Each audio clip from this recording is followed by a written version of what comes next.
Welcome. Oh, it is Tuesday. Welcome to Seek Elevation, or should I say, the Seek Elevation Experience with yours truly, Attorney Elakisha. I am an attorney, but I may not be yours. So I'm not giving you legal advice, but I am giving you empowerment, and it may include legal information because that's what you should have access to. It's time for us all to just start winning. We have to start winning. So welcome. This is where real issues and real people, all of that, real conversations takes center stage because change does not happen in silence. And today we're going to talk about the truth about sacrifice, the truth about it. Now, I'm not talking about when we say sacrifice, oh, work hard and just sacrifice. I'm talking about that behind the scenes choices, those lonely nights, those missed milestones. Let's talk about it. We always posting stuff. We always talking about the things we got, right? We show our highlight reel of our life. And we'll even post those reels, those sharings, as if they are sacrifices. No, we have missed milestones. We have identity shifts. We're constantly evolving. We're constantly figuring ourselves out. And those that we're connected to are constantly figuring us out. The mindset evolution is serious. And that's why some people don't do it, because it is serious. When we have to face it and visit it, it could be very uncomfortable. A lot of us are very comfortable in our familiar chaos. Let's be honest. I'd rather be in this chaos that I am familiar with than constantly going through this evolution that is new and unfamiliar. So I'm talking about the kind of sacrifice that doesn't just cost you sleep, but it can cost you relationships. It can cost you routines that you have to get rid of, parts of the old you to come into the next season of you. So we're going to get into that. And I'm happy to have the guest that I have on today to talk about it. This has been almost like 2 years in the making to be there, but we're here right now. And prior to coming on and starting here, we were getting deep. I had to stop the conversation because we were already getting so deep. So for me, who best to bring on but someone who understands what that true sacrifice is, that it's more than hard work. Some things, I'm going to be honest with you right now. I'm going to say something that's probably an unpopular opinion. Just hard work is not going to always get you the things you want. It's not. There's a lot of other things that go into that ideal, the ideology of hard work. So if you're wondering why the next level may just seem out of reach for you, it may be more of, a strategy problem, not a sacrifice problem, right? Strategy, meaning I need to strategize to know that I need to evolve. I need to strategize to know that I need to let go of this. I need to strategize to know all of the things. So tonight we are going there. Yes, we are. We are going there, all the way there. And I also want to hear from you too.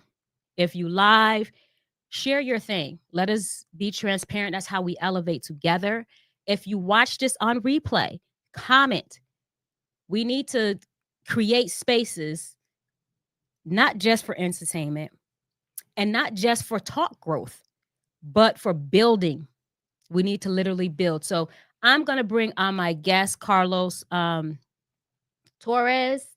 And Carlos is the storyteller, right? The storyteller who turned self-study. This is why I talk about like the sacrifice. Can you imagine when you're self-studying? I was listening to one of Viola Davis's interviews, and she was talking about the school of Juilliard versus her natural situation and studying, and how there was a disconnect there. She had to rediscover and circle back around to find she always had it. But for Carlos to self-study into his cinematic success that he defines as success is serious. It takes sacrifice. As a screenwriter, an actor, a film producer, And a lot of times, those in film production were interchanged in those roles, sacrifice. And that takes a lot because it's a different mindset to being as a film producer. It's a different mindset to being as a screenwriter. And of course, we know it's a different mindset to being as an actor. But Carlos, no, he didn't wait for permission, didn't wait for anyone to say you can or can't do something. He created his own lane, armed with nothing but a stack of books. How do you keep knowledge? How do you keep the secrets? How do you keep the gems away from people? What did they say? You already know. Put it in a book. Armed himself with a stack of books and an unshakable passion. And passion also means sacrifice. Passion means to sacrifice, to give up. Unshakable passion for film, and he studied the craft relentlessly until his vision or visions started to come to life on screen. I do want to say, like in 2016, he wrote and he produced and starred. Did I say that? Three things? Oh my gosh. In his first short film, wasn't letting no one tell him no. No was not an option. His first short film, Game of Redemption. And that project, it didn't just turn heads, but it opened up doors for Carlos and doors that he refused for someone else to open, doors that he refused just to knock. But he did the thing for doors to start opening. The buzz around his work caught the attention of actors and indie filmmakers that were eager to collaborate with Carlos' work. And then he followed up in 2018 with his film The Warrant, which won Best Action Short Film at the New York International Action Film Festival.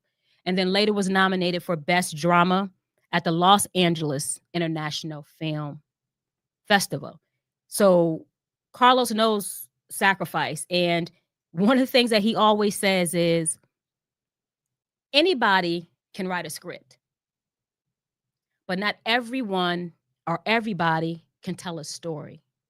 So tonight we're going to tap into the man that understands that anyone can write a script, but not everyone can tell a story. And we're going to tap into his mind and, see who lives and breathes as a storyteller on top of tapping into you all. So whatever platform you are on, listen well. But if you want to engage, come on over to YouTube. Facebook, you can engage as well. But come on over. I want you to not just listen, but to engage. So with no further ado, hello. Hello. Hey, that was a very good intro. I couldn't write that better myself. And Goodness that's what, gracious. yeah, listen, I stay as truthful to it and give it what it is, give it life. Because to your Yeah, point, like you said, anybody can write a script, but not everybody can tell a story. Just like right. anybody can write anything, but not everybody can give life to those words. And one of my Absolutely. gifts is I don't just write things, I let the life that wants to live through those words come out. And that's the life that wanted to live through the words for you.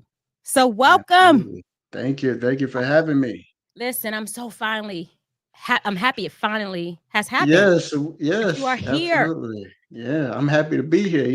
Like I said, we've been working on this for a long time. for a long time. Listen, there could be delays, but it will never be denials. Was supposed to At happen. The timing's all. perfect. I'm happy that it happened now when I decided in season 3 to go live.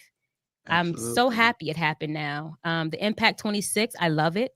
Oldies but goodies. I'm gonna replay those. Actually, I'm gonna replay them as oldies but goodies. But this live, I'm gonna even bring some of them back. This live, I love it because it gives people an opportunity to engage live, but it just also gives us the opportunity to just go with the flow, see what happens, right? Because what Absolutely. wants to be said or told or discussed through us. So I'm happy it happened right now. How are you today? Absolutely.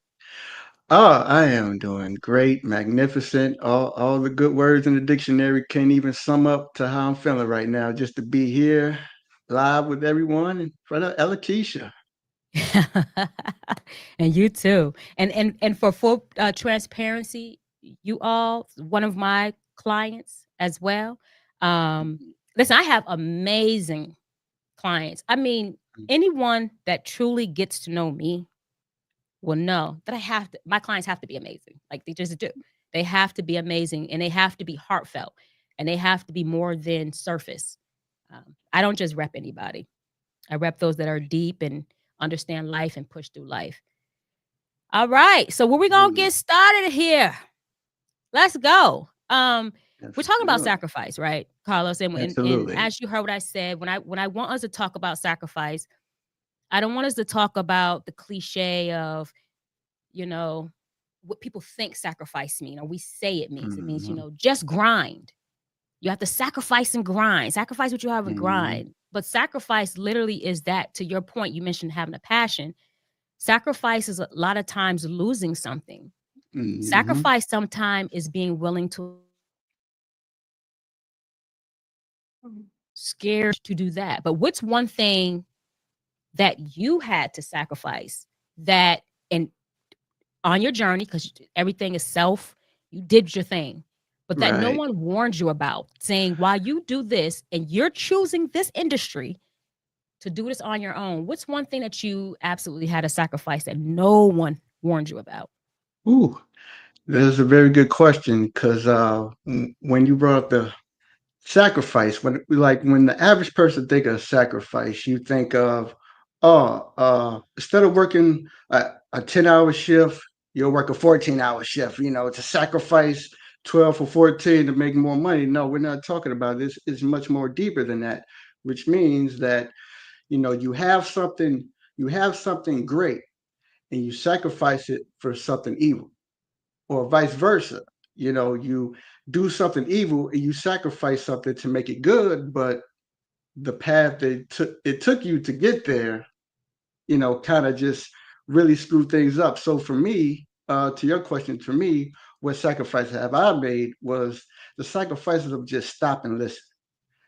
Because for me, it's, we think that we know it all, and then, once we hit a brick wall, then we first thing we say is, oh, woe is me. Why did this person, or why did that person did this, and instead of looking into the mirror of yourself. So sometimes you have to, like, learn to sacrifice of being ignorant, and change that ignorant to Ooh. stop and listen and learning. So I have to learn to learn, so, in order to learn is to learn, in order to learn is to build. In order to build, you have to build in order to build. And I know that's kind of going over people's head, like, dude, what are you talking about? But it all makes sense, because sometimes the simplest things that we learn, growing up, become so much of a big deal, and it'd be like, wow, that was like very profound, even though a quote, something so little just becomes so profound when you just stop and you learn to learn. It didn't go over my head. And so, Now, when you just said, and that's what I wanted to get down to. Let us call it out. Like you said, you have to sacrifice. You have to give up wanting to be ignorant or being ignorant. yes, yes, No, listen, that is comfortable. This is not, let's, how real can we all be, you all? Come on, let's talk about it, right? And we even say, there is even a quote or a saying, ignorance is bliss. mm, It's not. Um, can I tell you, even in the legal field, right? When you do something and that you're not supposed to do, whether it's infringing on somebody's intellectual property, whatever it is, the one thing, the one saying we have in the legal field is ignorance is not a defense. So even when you didn't know, that is not your defense. Depending on what the situation is, it may mitigate what the punishment is, but it doesn't get you out of the punishment. And it may mitigate the punishment. So, how in one breath we're saying you're completely held accountable for your ignorance, and another breath we walk around saying ignorance is bliss? No. So, we have to sacrifice saying, I only know what I know. We only know what we know, right? You don't know what you don't know. But because we don't know, we have to dig. But my sister brought up a point. We had a conversation over the weekend. She had an amazing she's a great and she's figuring out all the things. But one thing she said when we was in conversation with the group is, how do you even know? Because someone brought up, we have everything now in reach. So we shouldn't say we don't know. But her question was, but how do you know what to dig for if you don't know what you don't know? So how did you start shifting mentally? How do you know in my ignorance, I have to sacrifice that and I have to start building and knowing? How do you know what to go for to start building? What were some of the things that you did to put you on that track? Well, for me, I learned through other people, because sometimes when you're in different fields, you hear people, oh, in order to do this, this is what I learned in, to X, Y, and Z to get more good at where I am now. So sometimes, you know, learning from other people is a lesson for yourself as well, And once again, I know that sounds another cliche, but for me I was learning from the mistakes of other people, and even though that I'm not ignorant to the fact that, hey, I'm going to make some mistakes myself, but once again, it's the sacrifice. Am I going to get rid of this know-it-all, or I think I know it all mentality, in order to bring more knowledge in, so that's like one thing that I definitely did, was just learn from other people, learn from the mistakes of other people, as well as learn from the success of other people as well, because it each goes hand in hand, because you're never defined about your success. You're only defined by your failures, so it's, when you're good at what you do, they never define you, like, oh, he thinks he's too perfect, but when you show flaws, it's, ah, okay, there it is. There's that person, so they take your flaws and they try to use it against you. So it's up to the individual, if you learn to take your flaws and, perfect them, not be perfect, but perfect them so you can be a better person. So you always speak of my language. That's the one thing I always say. It's not about us being perfect. It's about us perfecting. And it means totally two different things. But I want to back up because you just gave us something. I love what you just said. When we don't know what we don't know, and we're trying to sacrifice the ignorance, how do we go out there to know what to look for? Surround yourself around those people that you see yourself elevating, and also pay attention to some of the people that you're around that you don't want to be alike. I love you said that. So one of the first things we have to do is make sure that we surround ourselves around the people to get some type of spark that we can create into a flame, a burning desire to know more about that spark that we just seen. I want to back up to what you just said though, because I know you had to encounter that a lot. If you're especially being self-taught, self-studied, there had to be a lot of things that fail. And you're around a lot of people, especially if they hate and they want to define you by those failures. How did you shift emotionally? So now we talked about mentally. So how do you shift emotionally when you're the self-study person in such a demanding and, I don't know, high profile industry? How did you deal with that you got identified by your failures? Well, I had to keep myself emotionally responsible, and it's like I said, it's very draining. Like, things could be like very draining. So for me, I had to like learn emotionally, like, don't take things personal. We say that all the time in the entertainment business, is that, hey, don't take things personal. It's all gonna work out. Cross your T's and dot your I's, and it's like, hey, what does that even mean? So for me, I had to hold myself, emotionally responsible, saying that, hey, there's gonna be a thousand no's, but hey, can I learn something from those 1,000 no's, or am I going to just feel like, oh, just totally obliterated by somebody telling me no?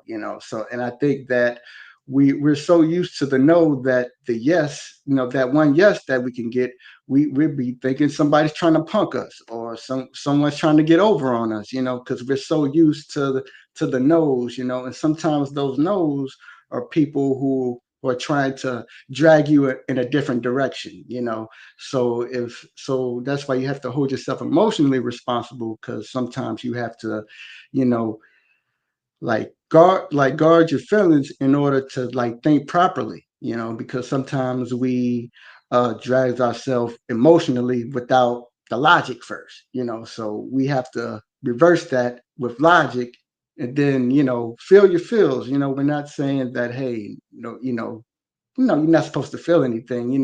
Feel your feels, but do not let that be an action into the public eye, or or a public figure for that matter, so. Yes. So what you just described is what's called emotional intelligence.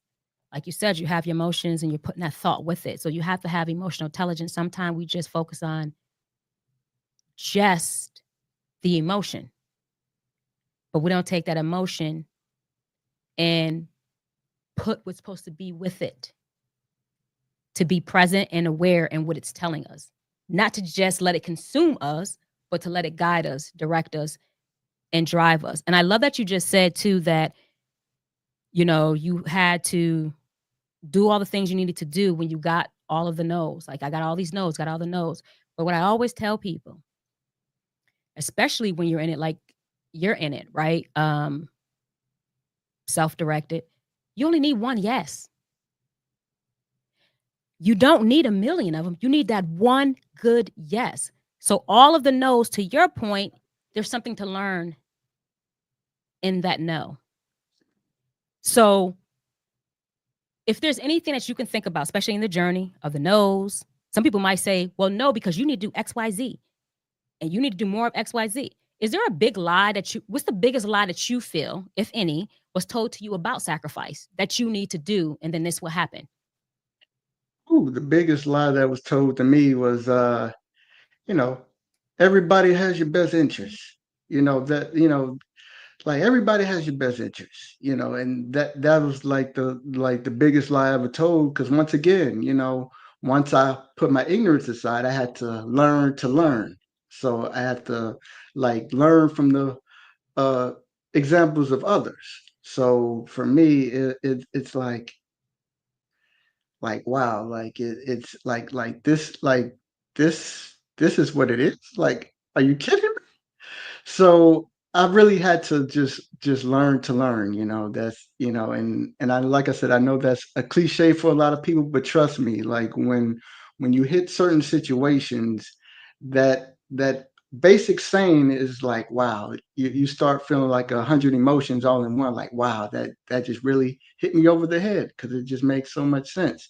So for me, you know, it was other people trying to put their sacrifices on me, Ooh. of things that they felt that they should sacrifice, that they didn't sacrifice, that they should put it on me. And it's like, hey, we're not on the same journey. Yes, we're on the same playing field, but your journey is not my journey, so, like, your falls could be, okay, you just tripped over and fell. My fall is, oh, I just fell off a whole balcony, and broke every bone in my body, just for a sacrifice that you didn't make, but you're trying to put it on me, so you can make me, the crash dummy, and then I'll be the person trying to teach the person next to me, like, oh, the mistake I made was listening to the mistakes of somebody else, and I think that statement is true, is, you know don't do as I say, just, or am I getting it backwards? Don't do as I do as I say, or something like Yes. that. But yeah, Yes. it's it's deeper than, than what you think, But bow, bow, bow. Listen, you just said that's a big one. The biggest lie, where I'm going to pull from that about sacrifice, is the lie that somebody else told you that you need to sacrifice, that was their sacrifice that they didn't do, and they put their sacrifice on you. That's a lie. That's not mine. That's not mine to own it. Jeez, you deep. Listen, is there something, since we went back to knowledge, is there something that's in your lack of knowing? This is Vonda asking this. Is there something in your lack of knowing that will show up to reveal to you that there is something that you need to enhance in your knowledge? Like in your lack. So we mentioned that around people, right? We surround ourselves around people and we may know that we need to learn something. But is there something in your lack of knowing that will show up, or for you that has done this, that will show up to reveal to you that there is something that you need to learn to enhance your knowledge or knowing ability to grow? Oh man, that's a phenomenal question. So for me, the answer is like right behind me. These books that's right behind me because when you don't have like a lack of knowing anything, you seem to, people seem to think they know it all, So, and it's like when you have knowledge behind you, and it really it really carries you, because throughout any journey in my life personally is just learning these things here because I'm telling you, knowledge is the most powerfulest thing that you can ever own, and that's one thing nobody can ever take from you. And then when you look at society today, like we talked before it got started, was that we're a distracted society now. We're very distracted. We're distracted on our phones. We're distracted everything. Like if you just look around you, the we're all distracted on our phones. Like we're all distracted, And for me personally, I'm just like aware, like everywhere, Like so that's like my lack. So yeah, to her question, like my lack of knowing is the fear of not knowing, And I don't want to be in the fear of not knowing, So and and being knowledgeable with books behind you, doesn't make you a know-it-all. It makes you more knowledgeable. It makes you grow, have more wisdom of things, So that's my take, well, my perspective on things like that. So No, I love that. And why did my phone have to ring when you said that? Why did my phone have to ring when you mentioned that? But I turned it off quickly, so I'm present. But no, I agree with you, because I know there's something I don't know, right? I may not know what I don't know, but Mhm. if there's some lane I'm going down, I know there's something I don't know to be on a level where I'm focused to go. And so my lack of not knowing Mhm. is making me ask those questions of what is it that I don't know to help me where I need to go. And I just start thinking about those things, journaling it down.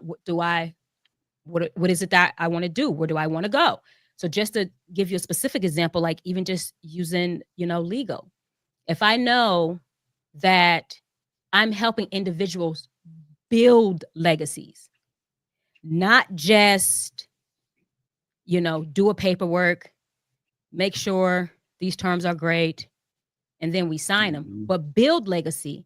I know that there's things that I don't know about solid legacy. I'm going to go drill down. What is it that I need to know? How are other people Mhm. taking this from other people? Where's that gap between being able to protect it, keep it, and grow on it versus someone who's able to manipulate it? Between there, I know there's a knowing that I need to know. So I just write what I want to do, and my lack of knowing specifically drives me to what I want to know. I hope that mine and Carlos kind of addressed that, Vonda. So I love what you said too. So let's talk about knowing ourselves. When you have to go down this lane and figure it out, be able to be accepted because you're trying to get accepted no matter what in this thing, you're trying to get accepted and acknowledge whatever that definition means to you, because going to these film festivals, doing this, let's talk about identity a little bit. When you think of who Carlos is, who Carlos was, and who Carlos wants to be, what are some sacrifices? especially of old versions of yourself that you had to let go of going into? And what are some that you're thinking about that you may have to do moving forward? Ooh, that's a very deep one. So for me, it's anger. You know, because when you grow up around a certain environment or certain things, that anger becomes you, and then what you do, you bestow that anger in your personal relationships, your working relationships, and just your professional relationships, and it just kind of like really doesn't mesh, very well. So I had to sacrifice like the anger that I had in order, the old me had to sacrifice that, and I had to learn to grow out of that because sometimes being angry is mad at the world. You can be mad at the world and mad at no one at the same time, because the world doesn't owe you nothing, so in order to not fear anger, I had to not be angry at myself, so it's more so me taking responsibility and accountability of like the decisions I made when I was angry, so and then the most explosive thing that happened was the angry turned into the writing, which turned into the filmmaking. And then, and I remember I had went to therapy in my early 20s, and the therapist was like, yo, you need to stick with that. Stick in the most professional way he put it. Hey, just stick with that. Like whatever you're doing, it's working. And then I wrote myself out of therapy. I wrote myself wrote Wow. myself out of therapy because the anger is so strong, but it was so powerful, and I just didn't know how to use it. And when I used it, and jumped into the film thing because it was something creative. I was always creative. I just didn't know how to place things. And that's why I say like emotional intelligence is the most important thing, because it's always important to feel your feels. So when you know how to place your emotions in certain things the right way, you'll have better results and better outcomes. And then you just have like just a better perspective on life and just things in general. So, what did you see happen? So, when you started letting go anger, what was the difference between what wasn't happening and what started happening? Like you said, your anger inspired, or if if that's the word I'm just using, because maybe you shouldn't have, but it inspired your writing and things that you actually produced. But when you let go of that anger, what more did it open up versus what it was actually blocking? And it may not just be in your work. It could be blocking because of family, whatever. But what was it?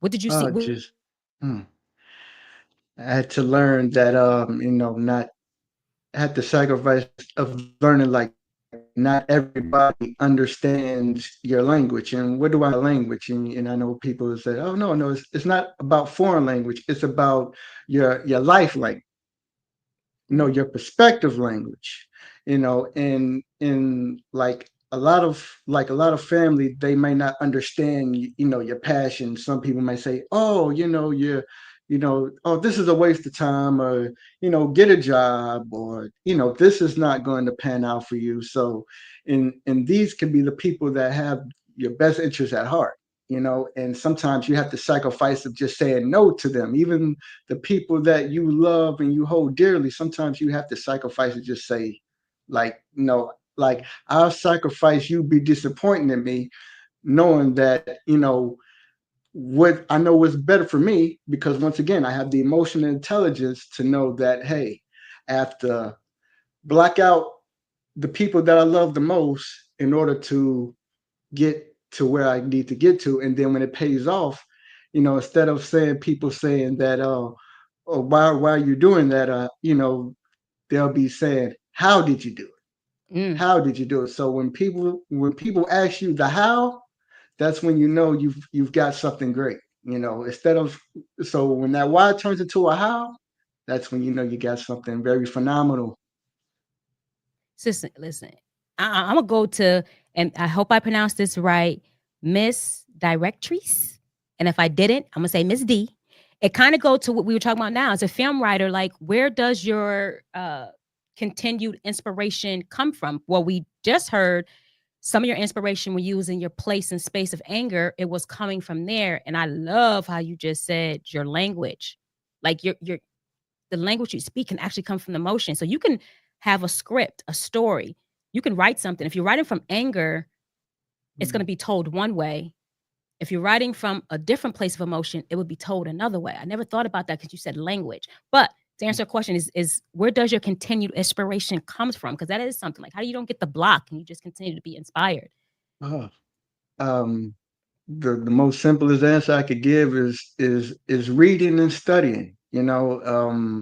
So for me, just reading is just knowledge is so underrated. Reading is just so underrated because in order to grow, to grow the beast, grow the creativity, I had to study and read because when you read and you study, it just becomes a thing. Like for example, like you can have a plant, you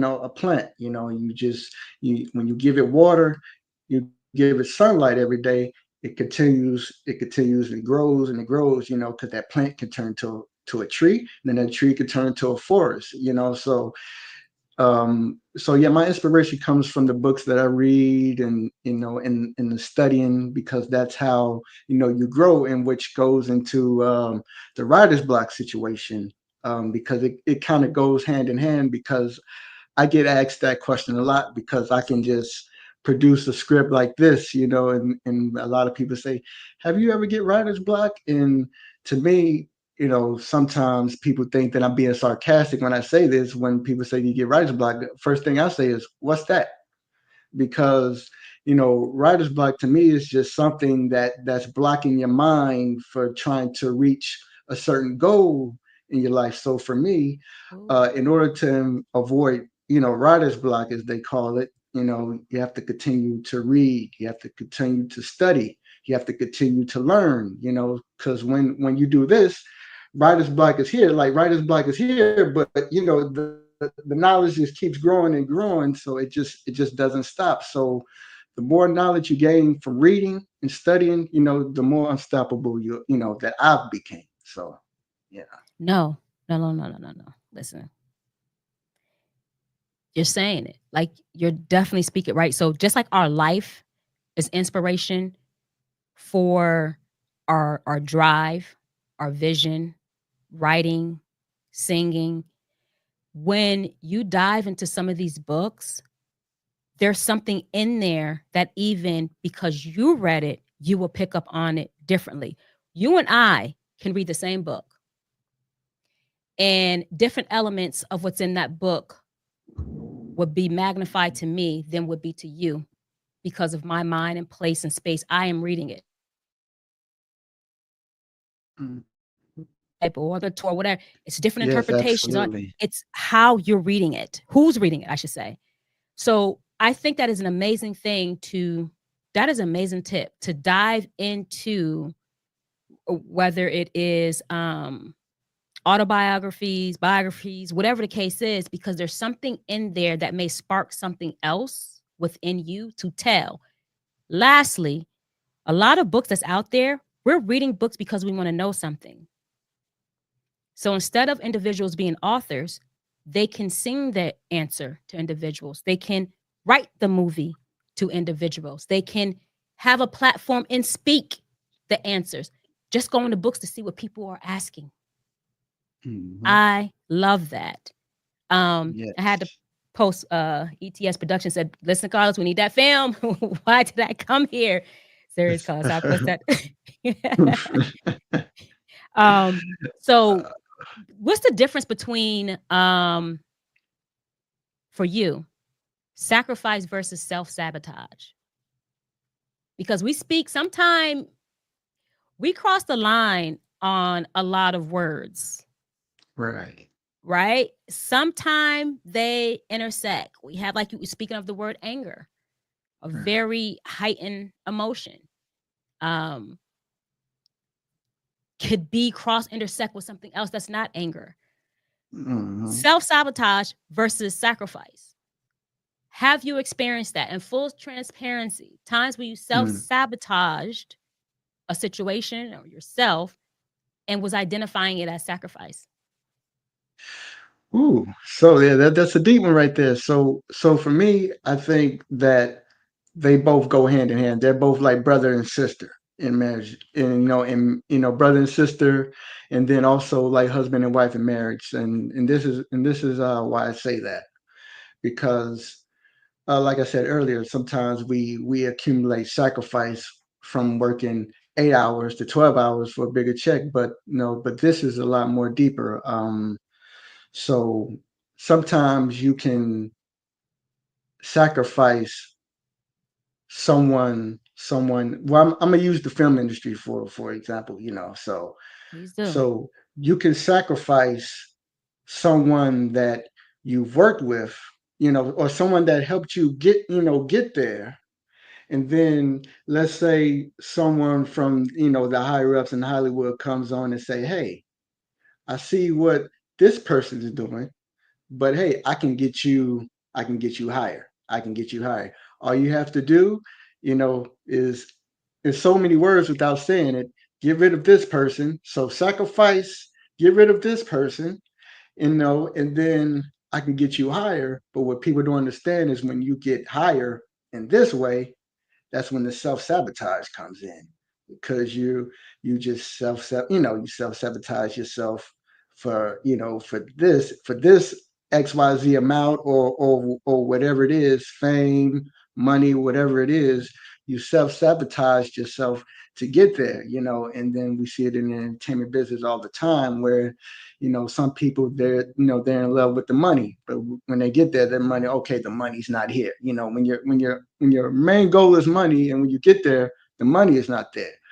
You get there for fame. If you just say get there for fame, you get there, and when you get the fame, you wouldn't know what to do with it, how to handle it, and then what happens when all that fame becomes you? You won't even be you anymore. And then what leads to that is alcoholism, drugism, and this happens all the time. And then what happens is, you sacrificed yourself and you sabotage yourself all in once, because the inner you is gone. It's completely gone. And that's the reason why when people, they turn to drugs and different things, because you are not even you no more, because it all started with this person who had who saw the vision in you, but you decided to jump over here because the person over here, because you felt like, you know it's not on the right path. But this person has morals, the self-respect, the self-dignity, but you rather jump on over here to, like you said, self-sabotage and sacrifice. I love that because that is exactly what happens. Individuals don't realize when they're making that decision, and that happens a lot. There's so many people that would have was there with you, helped bring you up, and then again, where I say we cross the line, we do have a saying that you know certain people are supposed to be with you to a certain point. You're supposed to drop them. Well, you got to pay attention to when and how. There's more qualifiers to that because sometimes people just drop people because they were told that somebody else got something better, but the better is something that's actually going to sabotage you in your life because you're self-sabotaging yourself, making those decisions and burning bridges, cutting them down and never be able to cross back over them and realize this other thing over here was just uh, a temporary thing. So, in full transparency, have you done that? Have you done where you made a decision and you looked back and had to say, it brought you to a dark place, possibly not drugs and all that stuff, but I don't know. But it brought you to a place, and then you had to circle back around and say, I learned from that, and this is the path I'm on now. Ooh. Well, proudly, as a proud Puerto Rican that I am, I can honestly say, on the stead, I can honestly say that I've never done that. And here's why, and here's the reason why. Because, you know, when I have to, because every morning I have to look at myself in the mirror every morning. I can lie to this person, I can lie to that person, but the thing is, I have to look at me in the mirror every morning. I have to look at myself and say, hey, I made a certain decision, or I sacrificed, or I done wrong to this person, just to climb up. So for me, I can honestly say I haven't done that, because simply for me is that do others as you want be done unto you. I wholeheartedly believe in that. And then when it comes to the, like the film industry and things like that, people that I work with, they enjoy working with me, and building good business rapport with everyone. So, and I never like sacrifice, something in me to put on to somebody else, or vice versa. So, and that's the reason why I like my slate is so clean. And that's when, like, back to what I said about the anger, transferred it to the more of the film world. Because when I got to the film world, I felt like I was at peace, because it's just me and my creativity, and I could just create the world how I see it. And I just did it all through my understanding, and my own wisdom, and my own trials and tribulations. So, that's how, you know, that's for me. But sorry if I disappointed anybody out there, but, I'm No, just, I hope you didn't, because we have to be transparent so people can hear when there's people that did and know that it's possible not to do. And the prayer, though, is that you can remain the same, because we know the higher you go up, to Letitia's point, all of these industries operate, that is the template. What do we hear all the time, Carlos? Anytime we do anything, if whether it's contracts, whether it's uh, doing a project, we always hear individuals say industry standards. Those are the two words you're going to hear. I don't care what industry you in. Well, this is the industry standard. The yeah, industry standard is the template. right. Yeah. And I have to say this Hopefully, too. Yeah, and I have to say this too, and to piggyback right off what you just said. With me being self-taught in the film, in the film world, just learning everything once again, reading and everything.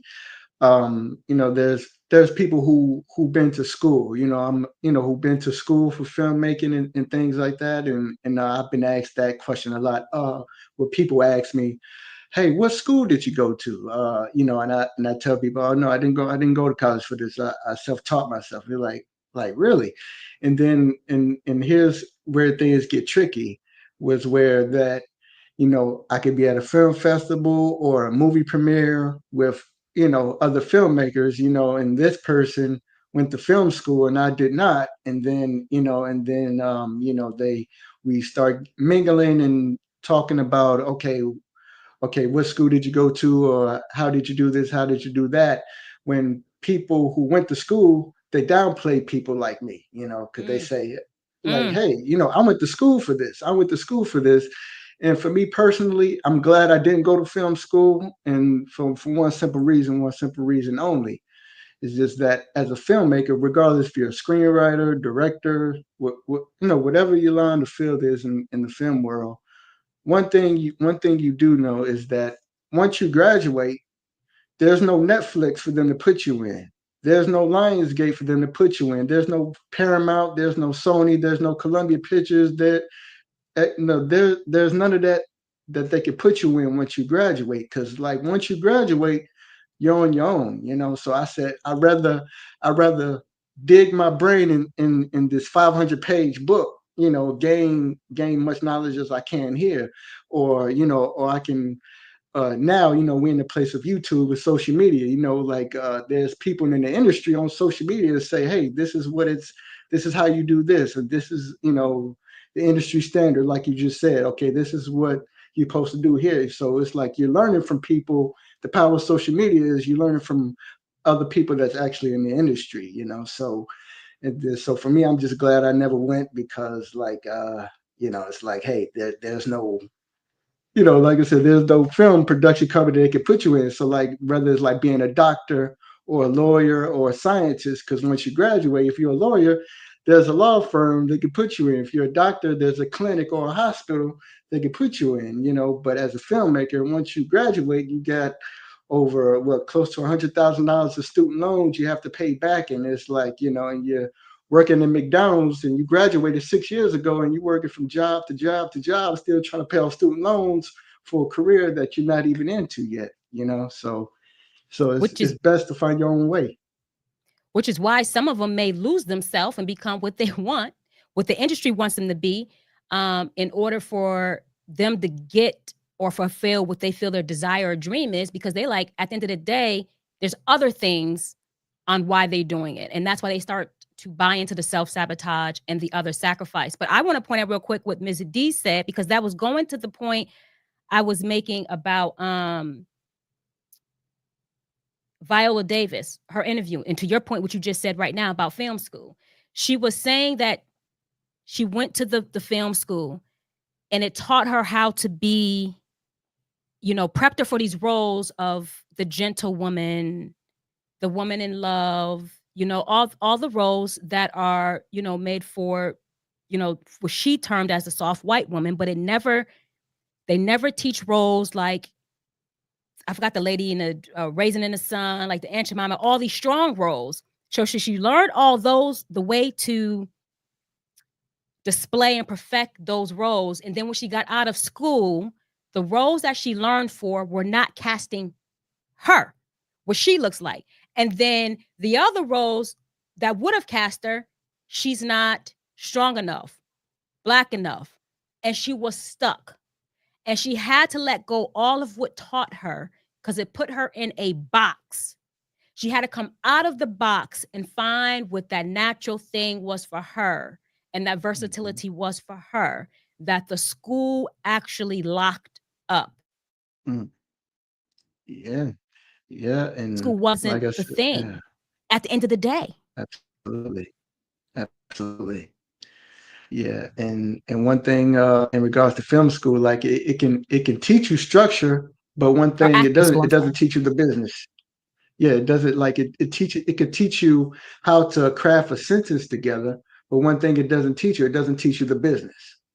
And the business is very shady. It's like Ella, you already know you've done this, you've been doing this, so you already know. So like it doesn't teach you the business. And me, I want to learn the business thing about things. Like don't lie to me and tell me my script is good. You won't give like what are you hiding underneath the contracts that you're giving me?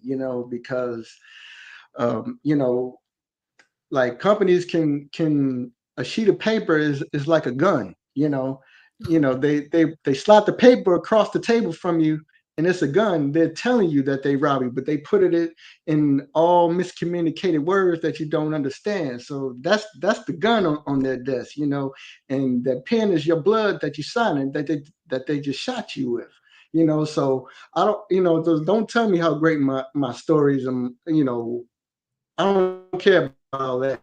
I want to know, like, what you're doing that can ruin me for the next 10, 15 years. Because one thing that I did here is, you don't determine when you're done with the industry. The industry determines when it's done with you. But I'd rather be done with it on my terms than somebody trying to rob me with a paper, with six pieces of paper with words I can hardly understand. So. Look, mm, Carlos, you can't be doing this. We got so many, bust so much time, and you keep dropping things because you already know you're speaking my language. And that's in any area, whether it's film school. And I meant to say Viola Davis was acting school, right? So yeah, totally different. But yeah. um, But yes, same thing. yes, but same thing. But any schools, right? They're teaching you that thing to be controlled, not to control. And they don't teach you this, whether we're talking about in school, right? In general, there may be some very, expensive schools that do teach it.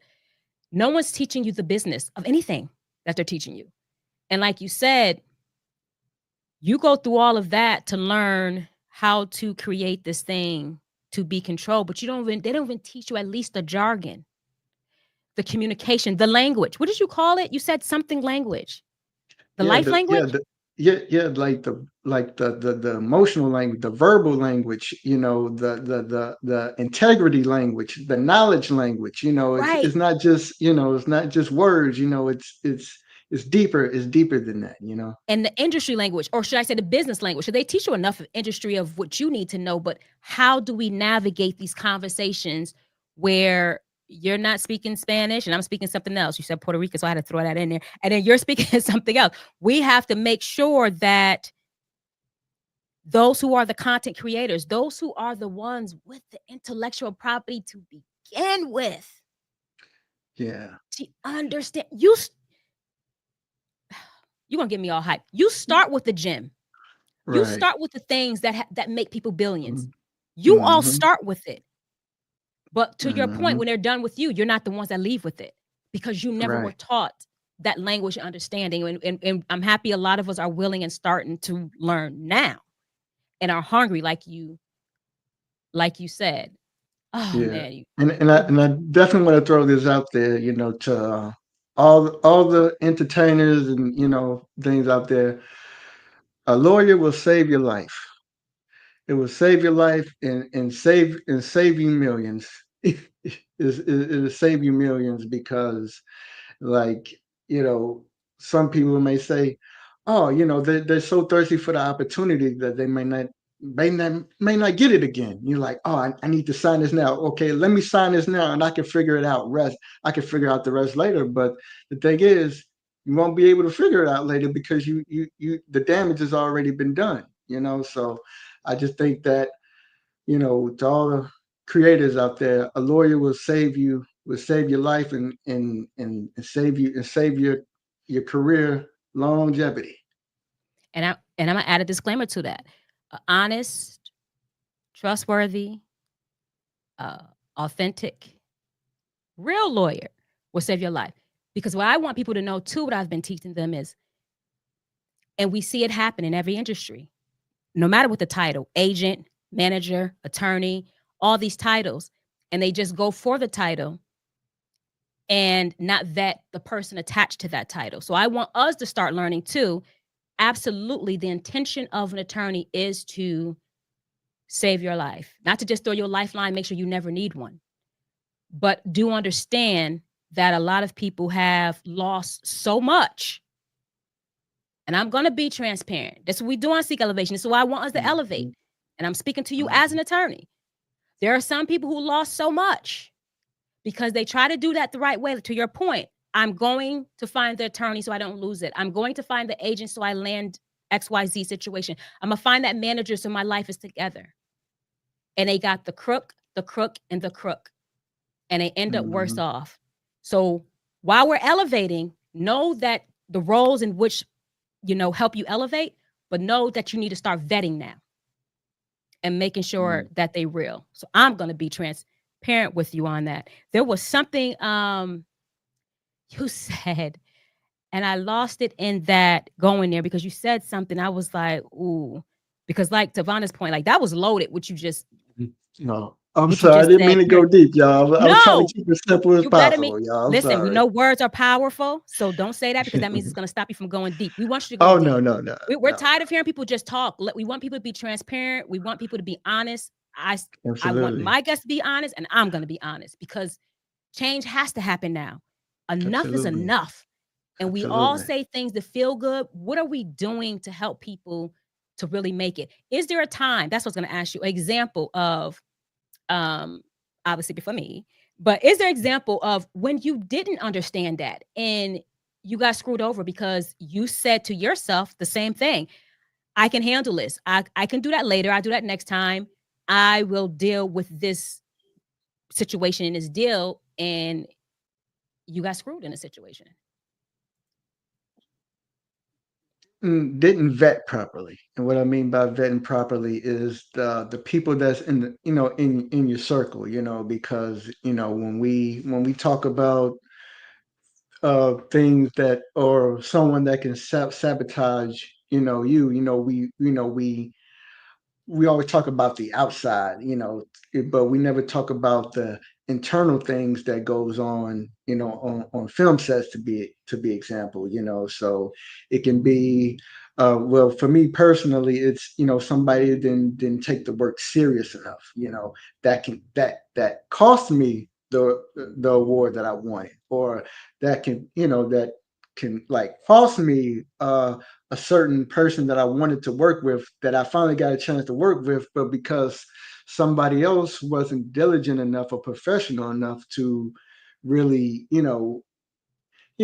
carry, help carry the bandwagon, because once again, once when you have a team, you're all in it together. So it's like when one person falls, I'm supposed to help you get up, so not if someone falls then the whole ship goes down, so yeah, that happened to me a couple times. So so it's just all about vetting properly, vetting the right individuals properly, because like somebody can be in the same industry as you, but because they may have certain agendas, like, oh, okay, this person does XYZ better than me, so let me knock him down a few inches just so I can grow taller, so it's just all about just vetting things properly. Just because someone says they can do something doesn't mean that they're really good at it, so So that inside circle, that inside the circle trader, is most important. The circle that's is the most circle's important most because important. the circle can turn into a triangle, could turn all types of shapes, and you be all Octagon bent or out of have shape and be bent out all of shape. bent Let's say out you of shape. have Uh, points everywhere because you didn't vet, and that goes to the point we were making. Not just vet those who supposed to bring a certain expertise to protect, but those who supposed to be bring a certain expertise in what you do to help you actually prosper. And please let me throw this extra thing out there when I was speaking about finding someone trustworthy, honest, authentic. Also make sure, because everybody and their mama and their daddy and everybody else is telling you I do XYZ, to your point, it is the same thing in those expertise fields, right? Just because someone has ESQ behind their name doesn't mean I'm familiar with this industry. I see, you may have somebody who's a personal injury attorney and they just need a check, and you see attorney, and then they're telling you that they're going to provide this particular legal service. They have to bring themselves up to speed to understand those industry language and what those things look like. So I want to throw out there too, just because someone's is an attorney or whatever doesn't mean it's every area. That's like me jumping in and trying to do criminal. Now, although I have the wherewithal and I have the understanding and the training and the teaching and the insatiable appetite to be a learner like you, I could bring myself up to speed. But the one thing I don't know, I can't get in front of those judges. They don't know me. You need relationships. I don't know how that judge is. So I can't even prepare based on me being familiar with how this judge is. So be careful of the professionals and your inner circle who said they could do something. Vet, can you do this that I'm asking you for? I just had to throw that in there too, because you just brought that up. That's why I said you're always seeing something that is saying yeah, something but that is stretching yeah, the mindset. absolutely. What are some tips or nuggets you could help people, or anything that you went through, going through, or planning to do to help people continue to bust through and get noticed? I mean, even with the indie artists, I like that you are focusing on that. A lot of times we downplay Right. our opportunities. Like, what are some things? Is it proof of concept, posting on YouTube? What are some things to really get traction and breaking through? Ooh, to be honest with you, there's a lot of people say, "Oh, this works, or this works, so you should try this, try this." The best thing is try everything, because try everything and see what sticks. Like, for example, like, some people can blow up off TikTok. Some people get phone calls and emails because they saw somebody on TikTok, with something that they done. Or Facebook, Instagram is the same thing. YouTube is the same thing. Sometimes film festivals is another thing. Or sometimes, the traditional way of an attorney who has relationships with people. There's like not only one way. So if people tells you, like, okay, this way is the way, there's multiple ways. It's just all about finding the journey that's right for you. So if TikTok is your thing, and trust believe, a lot of people blow up off that. If that's you, hey, make that your niche. Is just try other avenues to see what sticks. So it's like there's like no one way. But my thing is consistency, talent, and once again, having that circle. But out of all of those things, you can have all of those things, but one thing you need to have to wrap all that in the bow and have that first priority mail delivered is that attorney. That attorney, because like I said, you can have all of these things, but without that attorney, that stuff it doesn't mean nothing. You did all that hard work, all that consistency for nothing when one person could just saved your life, just saved your money, saved you time and heartache, and your career that lasted only 2 years or 2 minutes of fame with that lawyer. You just lasted 30 years, 40 years, 50 years. You'll do Denzel numbers, Samuel numbers. In the game. So it's up to you. It's up to you as a creative to make that choice. So yeah. And outside of even just protection, we know we live in a world of perception. Having those individuals, once you vet them, such as attorneys and managers, when you have those individuals and they're doing the talking for you, it changes how the conversation starts and ends. Because when it's just you, they're already putting you in a box where they're completely belittling you. They already want to belittle you because they want to win, right? It's just a game. Can't hate it.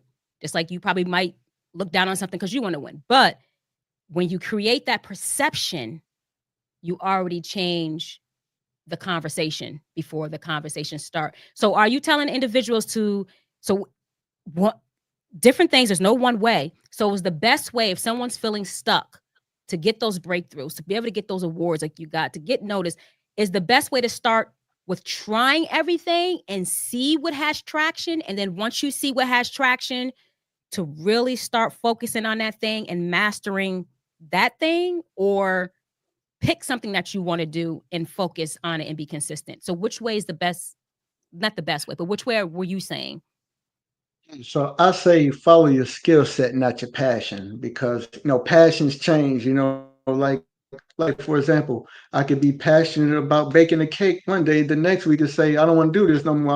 I want to bake lasagna now. But when you follow your skill set, opens more doors for you. So I say follow your skill set because your skill set doesn't fluctuate. It stays there. So into question like, oh, which avenue should a person choose? It's just all about finding what works for you. So I say, go fishing. Go fishing because I rather go out there and figure out for myself more so than putting myself in somebody else's hands who means no good to me. So I rather learn. So even if like that one road wasn't, that was a roadblock right here. Let me try this road right here. I'd rather do that myself than someone leading me down the wrong one way that can lead to something catastrophic. So I'd rather learn from my own mistakes than somebody putting their mistakes on me, which can cost me even more. So that's how I view. All right, so go fishing. Let me ask you something since I have you, because we're getting close to wrapping up. And if you guys have any question that we missed or he didn't drop, please share them. Thank you for the engagement thus far, because I wouldn't have thought to ask those questions or go there, although he's dropping it. You actor, director, writer. So let me ask you something that I have you here. it. I mean, I understand you have to get into roles as an Right. actor. You have to get into what it is, and I understand a little bit about method acting, right? So I'm just thinking about it after, Sinners came out. I have to go see it. I haven't seen it yet. The other Right. movie, the one with Tyler Perry had out, somebody I think was possessed. It was the one with Glenn Close. I think her name is. She played in it and said Okay. something. They Okay. talked about bringing specific type of people in there, and Taraji mentioned this, to tap into something else. So I understand you have to get into character, but I'm Hmm. asking you, how true is it that you open up other realms in order to embody uh, the character that you have to deliver?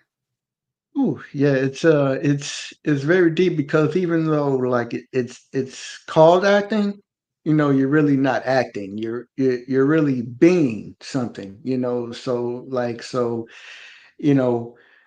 acting, it's kind of like a word they use to cover up what's really happening, but behind those pages when you break it down. So you're really being something, so in the script, someone could say, okay, such and such was angry, get out my house, and then an actor would just say, oh, get out my house, get out my house. But being angry is, we all have like that emotion about being angry. So when you ask yourself, how am I when I get angry, and it's like, oh, that's nothing pretty, or if the script says being happy, or like, how happy do I have to be? So it's like you have to like really really be it, and once again, this is where being an actor becomes very complicated and very, because you know when you're portraying a role,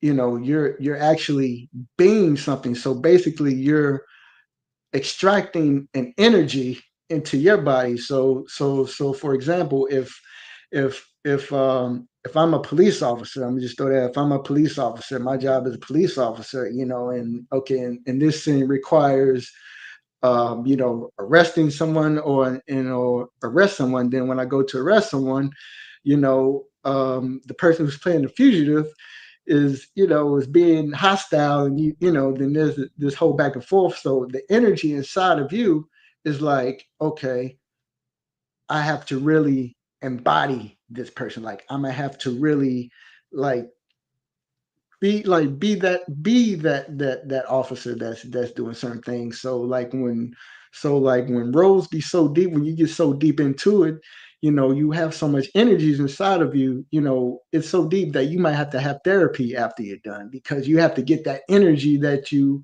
bestowed in you, out of you, so, and that's one thing that they don't teach you, is about the energies that you have to collect. And so now you answered this. So there's no myth or nothing. It's true. And so when we speaking about sacrifice, that's why I said we're gonna go deeper. It's not sacrifice, work hard. You're sacrificing your energy. You're sacrificing uh, the disruption, the piece of, the balance of your energy in order to make it in these industries. Because that's the actor, but you also have where you're standing at and you're positioning at. And I was listening to Ryan Coogler talk about how he was speaking to somebody on set about some custom jewelry. I think one of the female who was the main actress. Michael B. Jordan came up in the middle of their conversation and he included them. He said, what do you think about the beads versus this? And Michael B. Jordan response was, I'm indifferent. It wasn't his response that caught Ryan's attention. When he said it, he said his eyes were far away and it was in a tone and voice that wasn't Michael B. Jordan. He said, that's my boy. He was the twin. When he walked up to him, he was already prepping for it. He stopped the conversation, he said, and told everyone, get your cameras out now. We're filming this particular scene. He's in, the twin is in him. And Yeah. so the director had to jump out. Everyone had to jump out of their thing to get in that mode to embody the energy that was actually present. So to bring and to be great in your craft, the sacrifice, a literal sacrifice. You have to kill yourself in the moment to being something else. That's deep. Yes. Who's your favorite director? Ooh, who's my favorite director? Well, for me, I don't really do the favorites when it comes to Hollywood, but but I am going to be biased when I say this. My favorite directors are the people that I work with, because Oh, they yay. they understand my language, they understand my voice. When they read the pages, they know exactly, they have a insane mind like me. So when you have a director that has the same insane mind like you, and is able to create their voice, from what you've done, that's my favorite director. So my favorite directors are the people that I work with in my circle, because we're growing together, we're evolving together, and like I said, we're elevating together, no pun intended, and we're just all striving for the same thing together. So the regulars that I work with are my personal favorite, because they understand me, they understand my language, they understand my voice, they understand the madness that comes out of the scripts that I write. So they all understand me. So that's my answer. Okay. So one last question and share whatever you want to share. I know you'll probably have somebody on your team in the role who probably do, music selection, music placement, all that. What do you look for though? When you in that full control, even if you bring somebody on, if it's you doing it or somebody else, what do you look for, and how can someone get an opportunity for music placement in the different projects that you actually do? Once again, is all about the vetting process, because somebody could say, "Hey, I'm a director," that's cool, but what does your work say to me? Like, does your work speak volumes to me? So, and some people, just because someone is a director or a writer or actor doesn't mean that you have to work with them, because it has to fit. Like it's like has like a good marriage, it all has to fit. So it's just all about just finding that right, finding the person that has the same exact voice as you. So it just don't network with someone just because, well, I just use the word network, I hate that word network, but I just say, collaborate with people that has that same voice, that same drive as you, because I guarantee, you're gonna reach mountains that nobody can even climb. So if you're looking for anything outside, then from hearing you say, even if it's music placement, the sounds, whatever you do, it has to be you select uh, content or people that feeds or you feel is aligned with whatever that project vision is, or your vision as a person as a whole. That's how you make that selection. Absolutely, absolutely. So it's all about having that voice. So like, so if that music, because music is all a part of life. Music is all a part of life. So it's all about, because when we listen to music, we listen to music based off how we feeling. So like, if someone is having a good day, somebody can throw on a song that makes them feel like, oh yeah, I'm having a good day, but this song makes me want to get up and dance because I'm really having a good day. So it's just all about finding that voice for you. It's all about that voice. So what do you want to share with the people? What do you have coming up? What do you already have out? I already watched. Oh, this. You still have Meet Karma out? That film got me. Because you. Yeah. Oh, geez. Whoa. Yeah. That was good. Yeah, What do you yeah, we have? got a lot of work. Yeah, we got a lot of work to do behind the scenes in regards to that. But Okay. yeah, but yeah. So far, I'm working on a web series right now. I don't want to give out the names too early. Okay. We're early development right now, so we're working on a web series. Also working on a stage play right now. So I'm in rehearsals for that, and that's gonna be later in September. So I'm working on that. The stage play is called My Mama's Era. It's a musical. So I'm Ooh.